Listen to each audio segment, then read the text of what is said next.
Hi there, Bill Hitchcock. Got a fantastic program for you. We are going to be talking about the Marine Fisheries Commission. We're going to talk about what their purpose and function is. We're going to talk about how you become a commissioner. We're going to talk about what they regulate. You might be kind of surprised about that. And another thing we're going to dive into, kind of more than just a little bit, is the ethical standards that they have to adhere to, that the commissioners have to adhere to. It is fascinating stuff. And I'll give you a warning right now. If you're looking for something exciting, fish jumping, people yelling and screaming, this, that, and the other thing, this ain't it. We're going to get into the hardcore legal matter, dig into all of the statutes, well, not all of the statutes, most of the statutes of what I just made mention about the Marine Fisheries Commission here in North Carolina. It is very, very fascinating stuff. Now, first thing I want to do is I want to go to a very brief video that explains exactly what the purpose and function is of the North Carolina Marine Fisheries Commission. The functions, purposes, and duties of the Marine Fisheries Commission. 1. Manage, restore, develop, cultivate, conserve, protect, and regulate the marine and estuarine resources within its jurisdiction. 2. Implement the laws relating to coastal fisheries, coastal fishing, shellfish, crustaceans, and other marine and estuarine resources enacted by the General Assembly by the adoption of rules and policies. To provide a sound, constructive, comprehensive, continuing, and economical coastal fisheries program directed by citizens who are knowledgeable in the protection, restoration, proper use, and management of marine and estuarine resources. 3. Implement management measures regarding ocean and marine fisheries in the Atlantic Ocean, consistent with the authority conferred on the state by the United States. 4. Advise the state regarding ocean and marine fisheries within the jurisdiction of the Atlantic States Marine Fisheries Compact, the South Atlantic Fishery Management Council, the Mid-Atlantic Fishery Management Council, and other similar organizations established to manage or regulate fishing in the Atlantic Ocean. Alrighty.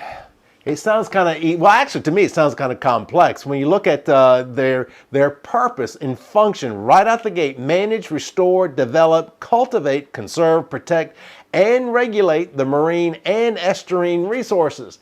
That's a pretty ding-dong big bill to fill there. The other part that caught my attention was to provide a sound, constructive, comprehensive, continuing, and economical coastal fisheries program.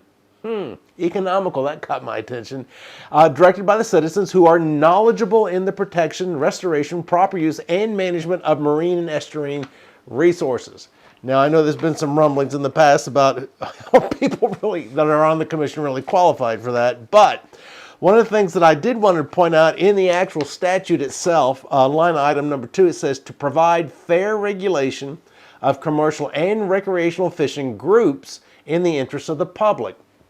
And I bring that up because I'm a biggie, people who watch this show on a regular basis, on ambiguity, getting rid of that. Anything legal law document, you want to get rid of ambiguity. And ambiguity is simply, one word or phrase or sentence could mean more than one thing.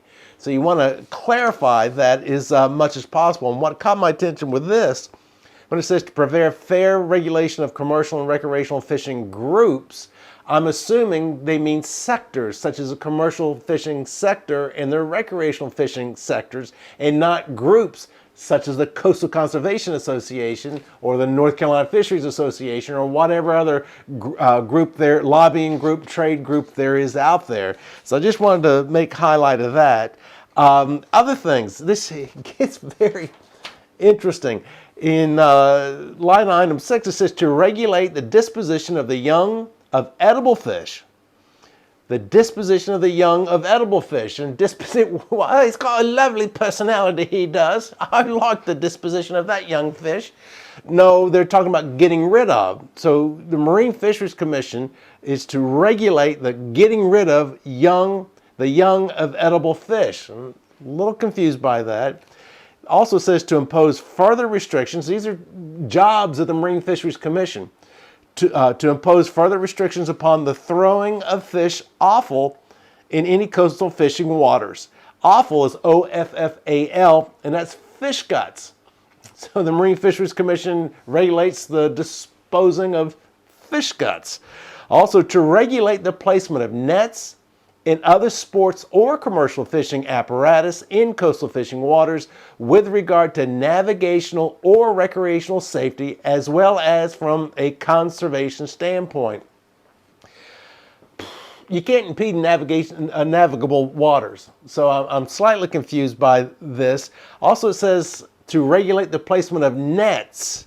It could just say to regulate the placement of sports or commercial fishing apparatus. I don't know why they singled out nets. You can read into that anything you want to. Fishing waters with regard to navigational or recreational safety. Well, you can't put... So, moral of the story is that you can't put out any gear, recreational or commercial, that's going to impede navigation anywhere, I'm assuming, not just like the ICW, or recreational safety. Yeah, some of these things seem to be real common sense to me, and also conservation. So I'm not really aware of gear that's being restricted. Now, the first thing that came to mind is when you're out fishing, say you're in the backwater somewhere, and there's, say, a gill net's wrapped up the little creek you're in. That's impeding navigation, and that's also a safety thing. So I can understand that. I don't know. I just found that very, very interesting. Now, let's see. Let's move on forward here. Qualifications. What are the qualifications for becoming a Marine Fisheries Commissioner? Where do they draw from? Commercial fishermen, recreational fishermen, where do they draw from? There's actually 9 different seats. Let's see, and they have these predetermined. Let's see what those predetermined seats are and who fills those seats. The Marine Fisheries Commission shall consist of 9 members appointed by the governor as follows. Commercial fishermen, 2 seats. An individual actively engaged in, or recently retired from, commercial fishing, as demonstrated by currently or recently deriving at least 50% of annual earned income from taking and selling fishery resources in coastal fishing waters of the state. The spouse of a commercial fisherman who meets the criteria of this subdivision may be appointed under this subdivision. Commercial industry, 1 seat.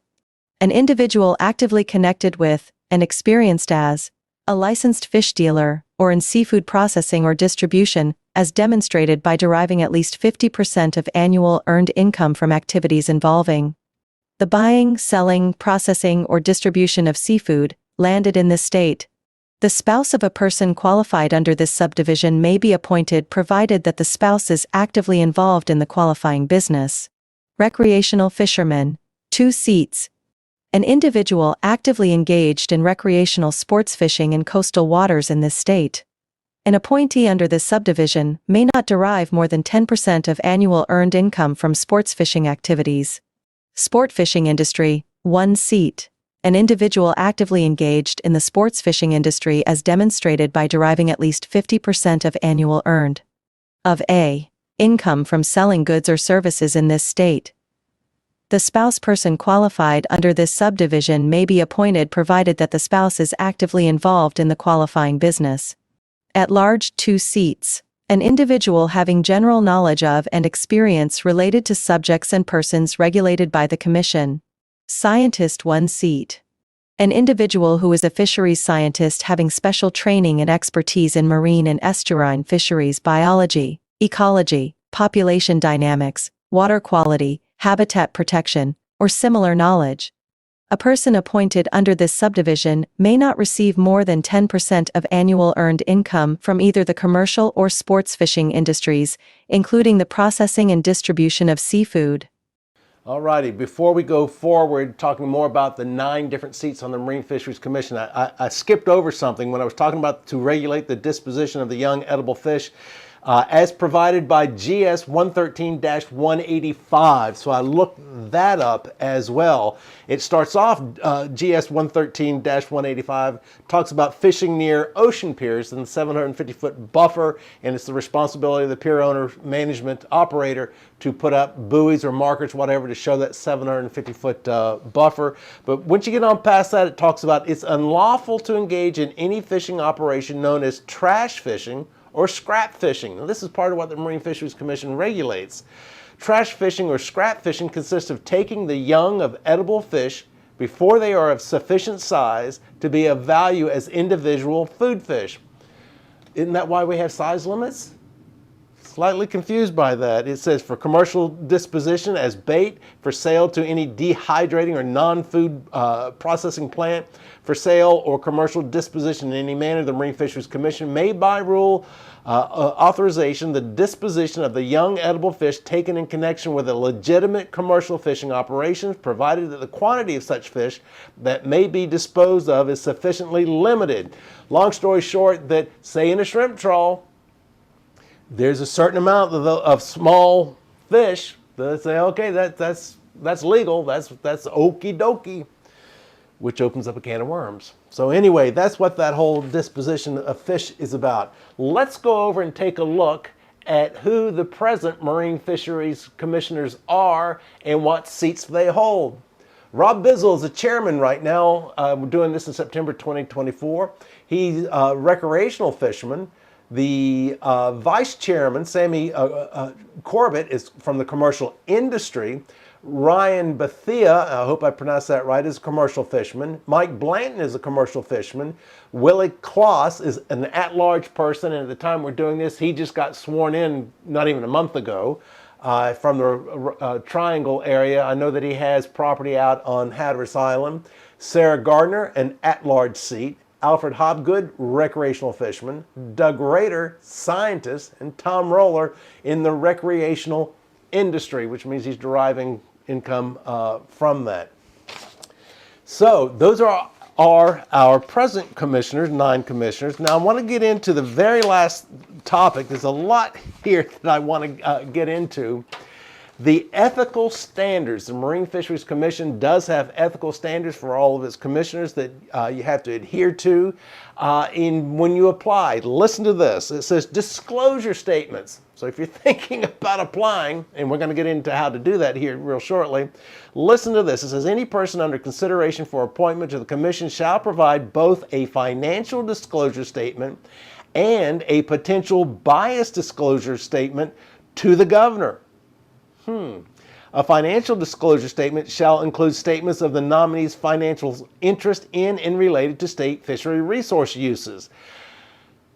That's all. Well, that's what that financial statement is about. Is are you deriving income from anything to do with the fishery?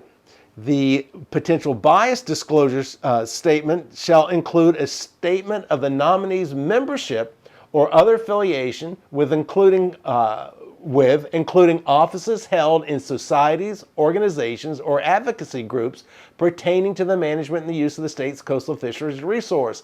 Some of you may recall that at the last quarterly Marine Fisheries Commission meeting in Raleigh, I brought up to everybody's attention that people that were speaking at the public comment period weren't identifying themselves when they were with the Coastal Conservation Association.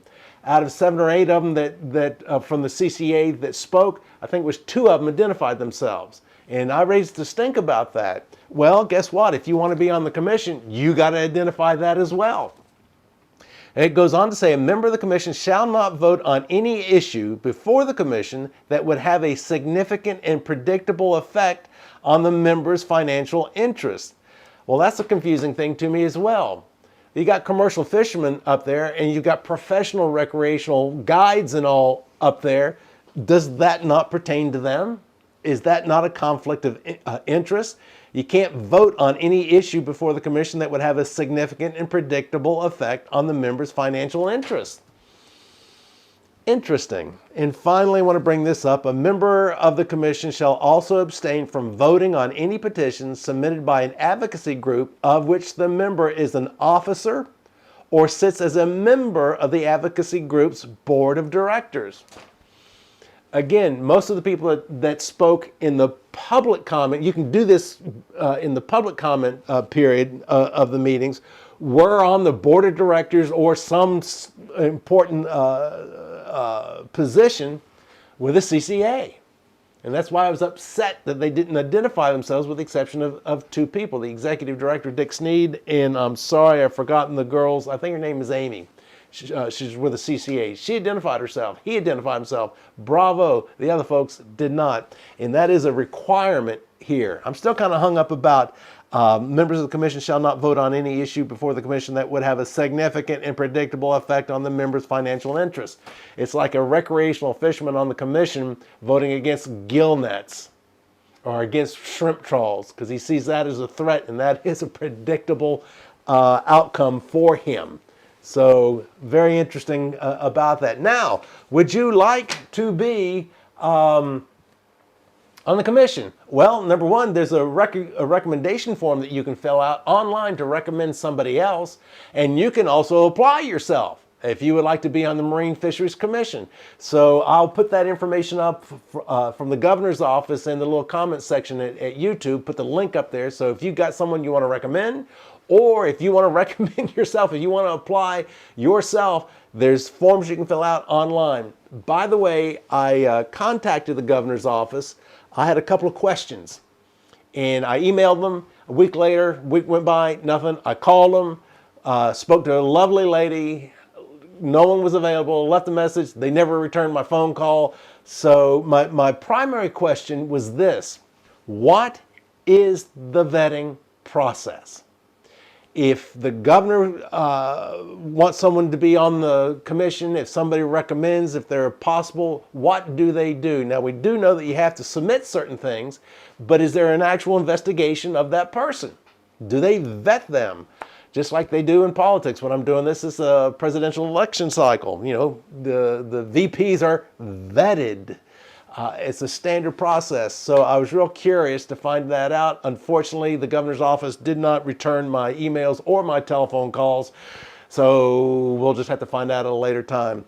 I'm Bill Hitchcock. Hopefully you enjoyed this. Hopefully this tells or shows a lot about the Marine Fisheries Commission, what they do, their purpose, who's qualified, the different seats. And oh, by the one other thing is that they have to pick at least one person from the 3 different regions of the coast of North Carolina, the Northeast, the Central, and the South. They have to have at least one representative from each one of those 3 districts on the Marine Fisheries Commission, which is a very, very good thing because as we all know, well, I shouldn't say we all know, those are 3 distinct, different fisheries. Whether it's commercial or recreational, the Hatteras crowd, the Carteret County crowd, down to Cape Fear, Brunswick County, different crowd, different fishery.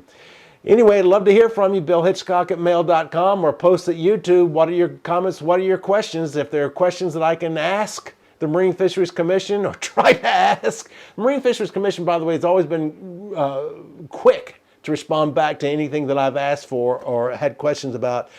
Maybe the governor's office will pick up. I don't know. Bill Hitchcock, until next time, see ya.